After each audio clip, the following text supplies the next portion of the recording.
Hello, I'm going to talk to you about logic gates. Now, logic gates are decision-making circuits which can be used on their own or put together to form complicated circuits. I have a little setup here to show you the logic gates in action. I have two inputs, which are these two switches here, input 1 and input 2, and two LEDs above either of them to represent their state. So if the switch is off, that's down, the LED would be off, which is logic 0. If the switch is up, that would be logic 1 and the LED comes on. At the very end you might see the LED was changing. This is the output.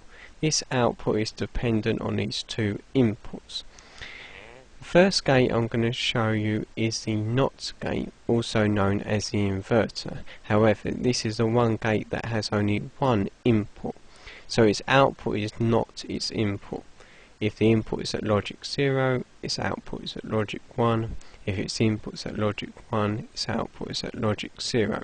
It's not.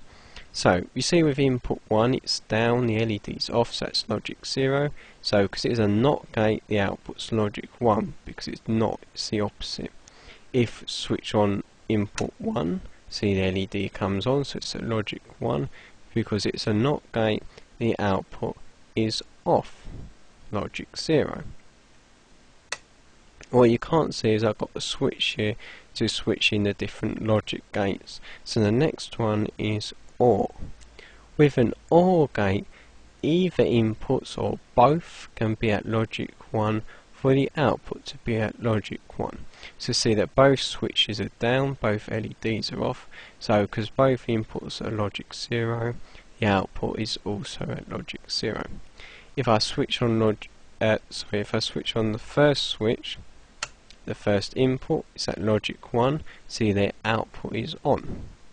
If I switch on the second input, so it's at logic 1, the output's also at logic 1. If I switch on both switches, so they're both at logic 1, the output is also at logic 1. Because remember, with an OR gate, either inputs or both can be at logic 1 for the output to be at logic 1. So that's an OR gate.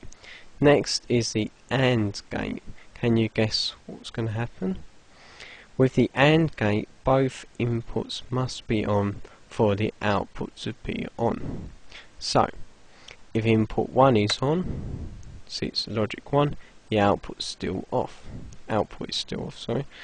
If input 2 is on, see, output is still off. But if both inputs are on, the output comes on. So with an AND gate, both inputs must be on for the output to be on at logic 1.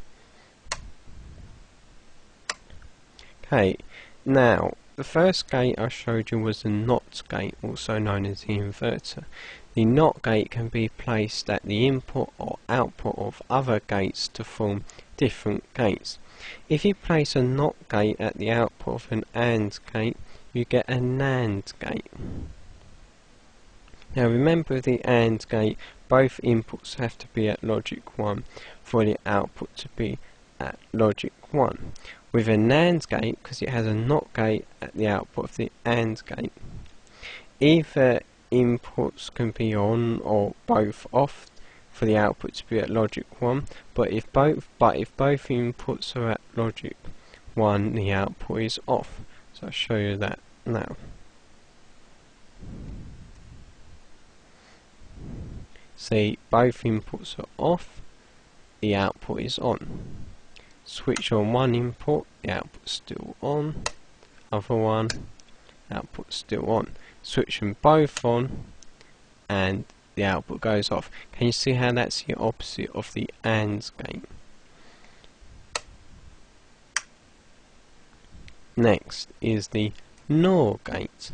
The NOR gate is effectively a NOT gate at the output of an OR gate. So with the OR gate, either or both inputs could be on for the output to be on. But with a NOR gate, the only time the output is on at logic 1 is when both inputs are off. See, I have here both inputs are off, see, and the output's on. If I switch on any input, the output will go off, including if both inputs are on, the output's still off. So there you go, some basic logic gates which can be used on their own or put together to form complex circuits. I hope you enjoyed this video. If you need any help, want to know a bit more, then just please ask, and that's bye for now. Bye.